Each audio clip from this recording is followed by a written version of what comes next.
کہ عمران خان صاحب بطور وزیر اعظم ایک کلاسیفائڈ انفارمیشن کو، جو کہ ایک بہت خاص انفارمیشن تھی ایک سائفر سے متعلق، جو کہ ایک ملک سے آیا اور پاکستان کے سفیر نے لکھا تھا، اور جس کے اندر عمران خان صاحب کے بقول حکومت کے گرانے کی دھمکی تھی، جبکہ اس کے اندر جو ہے جو سیکیورٹی کونسل ہے یا سیکیورٹی کمیٹی جو تھی، اس نے جب اس کو کیا تھا تو انہوں نے کہا کہ نازیبا یا جسے کہنا چاہیے نامناسب گفتگو ضرور تھی، مگر کسی قسم کی کوئی سازش نہیں تھی۔ یعنی کہ مختلف ممالک جو ہے وہ لکھتے رہتے ہیں اس طرح کی چیزیں جس پہ پاکستان یا کوئی بھی ملک جو ہے وہ اس کو ڈیماش کرتا ہے، اور پاکستان کی ریاست نے، حکومت نے امریکی سفیر کو ڈیماش کیا اس معاملے کے اوپر بھی، لیکن سازش نہیں ملی۔ یہ سیکیورٹی کمیٹی نے بھی جو ہے وہ لکھا، اور اس میں لکھا کہ مداخلت کے کوئی ثبوت بھی جو ہے وہ موجود نہیں تھے، البتہ جو بھی ان کی زبان تھی یا جس طرح سے بھی انہوں نے ایک بات کی تھی، وہ ایک لنچ کے اوپر پاکستانی سفیر کے ساتھ کی تھی، جن کا بائی دا وے اس آفیشیل سیکرٹ ایکٹ کے اندر ان کا ایک بیان جو ہے 161 کا وہ جمع کرایا جا چکا ہے، اور اس بیان کے اندر وہ لکھا ہے کہ اس قسم کی کوئی بات ان کی نہ تو عمران خان صاحب سے ہوئی، نہ ڈائریکٹلی ہوئی، نہ انڈائریکٹلی ہوئی، بلکہ جو کچھ انہوں نے لکھا تھا اس کے اندر سازش جو تھی وہ موجود نہیں تھی، بلکہ ایک طرح سے جو بھی معاملات تھے اس کے اوپر انہوں نے آگاہ کیا تھا۔ تو ان کا جو بیان ہے وہ بہت امپورٹنٹ بیان ہے۔ آج عدالت نے بھی یہی کہا ہے کہ آپ اس کو ڈی کلاسیفائی نہیں کر سکتے تھے، اس کو آپ اپنے سیاسی مقاصد کے لیے استعمال نہیں کر سکتے تھے۔ اگر اس طرح کے فرض کیا وہ تھا نہیں، اگر کوئی اس طرح کے معاملات آتے ہیں تو پاکستان کی جو حکومت ہے، ریاست ہوتی ہے، وہ ایسے معاملات کے اوپر سیاسی جلسے نہیں کرتی، وہ اس پہ نیریٹو نہیں بناتی، غلامی نامنظور اور حقیقی آزادی اور امریکہ کے خلاف ایک پورا سینٹیمنٹ جو ہے وہ ابھارا گیا، یہاں تک کہ پاکستان کے امریکہ کے ساتھ تعلقات جو ہیں ان کے اندر رفٹ آ گئی، تو ایک ریاست کے ساتھ اسٹیٹ ٹو اسٹیٹ جو رابطہ تھا وہ اس کے اوپر اثر انداز جو ہے وہ ہوئے۔ اب اس کے اندر انہوں نے استدعا کی تھی کہ آپ عمران خان صاحب نے کہ آپ ایک موقف یہ آ رہا تھا کہ جی کابینہ کے ذریعے سے اس کو ڈی کلاسیفائی پرائم منسٹر نے کر دیا تھا، مگر یہاں آج کے فیصلے میں انہوں نے لکھ دیا کہ یہ انفارمیشن عمران خان صاحب کے لیے خصوصی طور پہ تھی، اور عمران خان صاحب اس کو ڈی کلاسیفائی نہیں کر سکتے تھے، ایک، اور دوسری بات یہ ہے کہ یہ سائفر ان کے پاس گیا تھا، انہوں نے ریسیو کیا تھا، لیکن انہوں نے واپس نہیں کیا، یعنی ان کے پاس سے گما۔ اب عمران خان صاحب ثابت کریں کہ یہ سائفر جو تھا وہ عمران خان صاحب کے پاس سے نہیں گما، جس کا کہ وہ ٹی وی کے اوپر اناؤنس کر چکے ہیں کہ یہ سائفر گم چکا تھا۔ تو کیا عمران خان صاحب جو ہیں وہ اس کے اوپر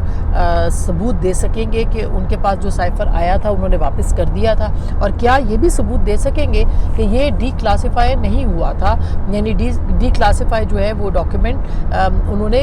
کیبنٹ کے ذریعے سے کیا تھا بعد میں، اور پہلے جو ہے وہ انہوں نے اس کو جلسے کے اندر لہرایا تھا۔ یہ دو الزامات شاہ محمود قریشی صاحب پہ بھی ہیں، اور یہ الزامات ایک جو ہے وہ عمران خان صاحب پہ بھی ہیں، کیونکہ شاہ محمود قریشی صاحب کے پاس بھی بطور وزیر خارجہ یہ اختیار نہیں تھا کہ وہ اس کو سیاسی مقاصد کے لیے استعمال کرتے، اور وہ جو آڈیو لیکس ہیں جس میں وہ کہتے ہیں کہ جی آپ اعظم خان صاحب کا سٹیٹمنٹ بھی آ چکا ہے کہ ہم اس کو اپنے مقاصد کے لیے استعمال کریں گے، منٹس تو اب میرے اوپر ہے نا، اس کو چھوڑ دیں کہ کس طرح سے لکھنا ہے، وہ میرے پاس ہے، ہم اس کو کابینہ کے ساتھ شیئر کر دیں گے۔ یہ ساری باتیں جو ہے وہ کورٹ کے سامنے آئی ہیں۔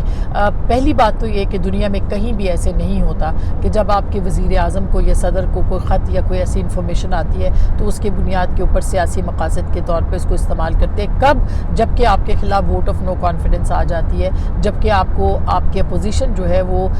آئینی طور پر، قانونی طور پر ہٹانے کے لیے ایک حکمت عملی طے کرتی ہے، ایک بات چیت جو ہے، ایک معاملہ جو ہے اس کو ایک آئینی طور پر استعمال کرتی ہے۔ آپ اس وقت اس کو استعمال نہیں کرتے، جو کہ پیورلی عمران خان صاحب نے اس معاملے کو اس وقت استعمال کیا، سائفر کے معاملے کو، جبکہ ان کو لگا کہ اب ان کی حکومت جو ہے وہ گرنے والی ہے اور ان کی حکومت اب قائم نہیں رہ سکتی ہے۔ دوسری جانب جو آج انہوں نے خط لکھا ہے عمران خان صاحب نے، وہ بھی بہت اہم ہے، جس میں کہ انہوں نے یہ کہا ہے کہ یہ لندن میں ایک ایگریمنٹ طے پایا تھا، اور بگوڑا اور اس طرح کے الفاظ جو ہیں وہ انہوں نے استعمال کیے ہیں، اور یہ کہا ہے کہ یہ سارے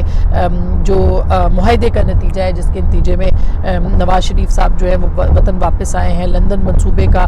شاخسانہ نہیں بلکہ لندن معاہدے کا نتیجہ ہے، انہوں نے اس کو کیا۔ اور آج میں سن رہی تھی علیمہ خان صاحبہ نے بھی کہا کہ انہوں نے کہا کہ یہ ایگریمنٹ ہے۔ بھئی ایگریمنٹ ہے، کس کے بیچ میں ایگریمنٹ ہے؟ جب وہ لندن میں تھے اور بات چیت تھی، جو بات ہو رہی تھی، تو نواز شریف صاحب تو وہ اس کو آپ یا تو ثبوت لے کے آئیں گے کسی فورن انوالومنٹ کے تحت جو ہے نواز شریف صاحب وطن واپس آئے ہیں، تو تو پھر تو بات ہے بھی، بنتی بھی ہے. لیکن یہ کہہ دینا کہ وہ باہر بیٹھے ہوئے تھے اور وہ ایک معاہدے کے تحت جو ہے وہ پاکستان آئے، کس کے ساتھ معاہدہ ہوا ہے، کون سا معاہدہ ہوا ہے؟ پاکستان کے جلا وطن لیڈرز جو ہیں وہ جب باہر جاتے ہیں، ظاہر ہے کہ اسٹیبلشمنٹس جو ہیں وہ ان کے ساتھ ان کی بات چیت ہوتی ہے اور وہ آتے ہیں واپس، اس میں تو کوئی دو رائے نہیں. اب آپ اس کو ڈیل کہیں، اس کو معاہدہ کہیں، کچھ بھی کہیں. محترمہ بھی آئیں اور ابھی نواز شریف صاحب بھی اگر واپس آئیں تو ظاہر ہے کہ یہ بات چیت ہوتی ہے. معاہدہ آپ تب کہیں جب کوئی ریٹن فارم میں آپ کے سامنے چیز آئی. اور اس کے بارے میں ہم سنتے تھے کہ جب نواز شریف صاحب وطن سے یہاں سے گئے جلا وطن ہو کے 99 کے بعد، کو کے بعد، تو اس وقت کہا جاتا ہے کہ ایک ریٹن معاہدہ جو تھا وہ یہ شیخ رشید صاحب بار بار کہتے تھے کہ وہ موجود تھا. لیکن اس طرح کے الزامات ظاہر ہے ابھی وہ بھی عمران خان صاحب جو ہے وہ لگا رہے ہیں. دوسری جانب وہ کہتے ہیں کہ جی میرے خلاف جو مقدمات ہیں وہ من گھڑت ہیں اور سیاسی اہداف کے تحت قائم کیے گئے ہیں، اور مقدمات کے لیے مجھے انتخابات کے بعد تک جو ہے وہ جیل میں رکھ سکیں، اس کا مقصد یہ ہے. اور قوم میں بڑھتا شعور اور بند کمروں میں تیار کی جانے والی سازشوں کے خلاف مزاحمت انہیں خوفزدہ کرتی ہے. یعنی ان کا حق ہے وہ جس طرح سے بھی بات کریں. اور یہ بھی انہوں نے کہا، بہت اہم بات جو کہی وہ یہ کہ فی الوقت میں جسمانی طور پر بالکل مضبوط ہوں، میرے میں توانائی ہے، لیکن مجھے خوف ہے اس بات کا، مجھے خدشہ ہے اس بات کا کہ مجھے کہیں آہستہ آہستہ زہر نہ دیا جائے. اور مجھے پہلے ہی 2 دفعہ مارنے کی کوشش کی جا چکی ہے، تو کہیں تیسری دفعہ جو ہے وہ مارنے کے لیے زہر نہ دیا جائے. تو میرا خیال ہے کہ یہ ظاہر ہے کہ خوف ہے، خدشہ ہے. خوف ایک بہت بڑا جسے کہنا چاہیے کہ ایک آزمائش بھی ہوتی ہے خوف کی، قرآن پاک میں بار بار آیا ہے. لیکن عمران خان صاحب کو اگر یہ خدشات ہیں تو یہ خدشات دور ہونے چاہیے. لیکن اس کے ساتھ ساتھ وہ بار بار یہ بات کیوں کرتے ہیں کہ ان کو زہر کے ذریعے سے مارنے کی بات کی جا سکتی ہے یا اٹیمپٹ کی جا سکتی ہے؟ یہ وہ بار بار یہ بات کہتے ہیں. اس کی وجوہات جو ہیں وہ شاید یہ بھی ہو سکتی ہیں کہ ان کے اپنے دور میں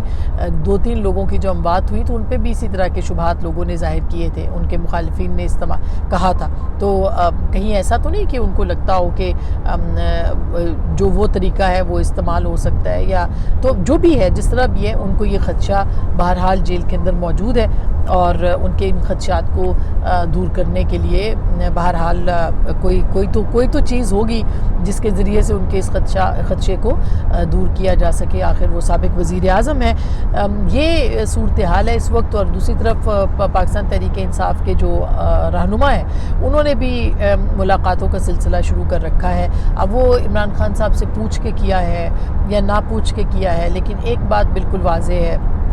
کہ صدر علوی کا اس طرح سے اسٹیٹمنٹ دینا اور اس کے ساتھ ساتھ جو آپ کے علی محمد خان صاحب اور جو اسد کیسر صاحب کا مولانا سے ملنا، اور اس بارے میں ہماری اطلاعات بھی ہیں کہ مولانا کو اپنا رول پلے کرنے کے لیے کہا گیا ہے انتخابی طور پر بھی، اور اس طرح سے انگیجمنٹ اور بات چیت اور مفاہمت کی طرف بڑھنے کے لیے بھی. یہ سب چیزیں جو ہے وہ ضروری ہیں. کل بھی اس پہ ہم نے بات کی تھی کہ بہت اچھی بات ہے، مفاہمت ہونی چاہیے، انتخابات سے پہلے ہونی چاہیے. لیکن کیا گارنٹی ہے کہ عمران خان صاحب اس مفاہمت کا حصہ بنیں گے؟ وہ اپنی ٹیمز کو پہلے بھی بھیجتے رہے ہیں، پہلے بھی مذاکرات ہوتے رہے ہیں. جب وہ کچھ فائنل کرتے ہیں تو عمران خان صاحب پیچھے ہٹ جاتے ہیں. تو گارنٹر کون ہوگا عمران خان صاحب کا اگر کوئی ایسی بات ہوتی ہے؟ اور جو کیسز ان کے اوپر بنے ہیں یہ کرپشن کے کیسز نہیں ہیں، یہ انسداد دہشت گردی کے، یہ 9 مئی کے واقعات کے بعد، اور اس کے ساتھ ساتھ اس کی منصوبہ بندی کے، آفیشیل سیکرٹ ایکٹ کے، اور اس کے ساتھ ساتھ 190 ملین پاؤنڈ کے بھی القادر ٹرسٹ کے بھی ان کے اوپر توشہ خانہ کے اوپر بھی کیسز ہیں. لیکن جو زیادہ اہم اور جو بڑے کیسز ہیں وہ سائفر اور یہ جو آفیشیل سیکرٹ ایکٹ کا معاملہ ہے، اس کے ساتھ ساتھ جو دیگر معاملات ہیں 9 مئی کے خاص کر کے، وہ بہت ہی اہم معاملات ہیں. اچھا، جو اب مظاہر علی نقوی صاحب کا معاملہ ہے اس کے اوپر بھی اب ایک تاثر یہ بن رہا ہے کہ عدالت جو ہے سپریم کورٹ وہ اپنے اندر طہارت کا عمل جو ہے وہ شروع کیے ہوئے. دیکھتے ہیں کہ مظاہر علی نقوی صاحب جو ہیں وہ اس کو چیلنج کرتے ہیں یا وہ پھر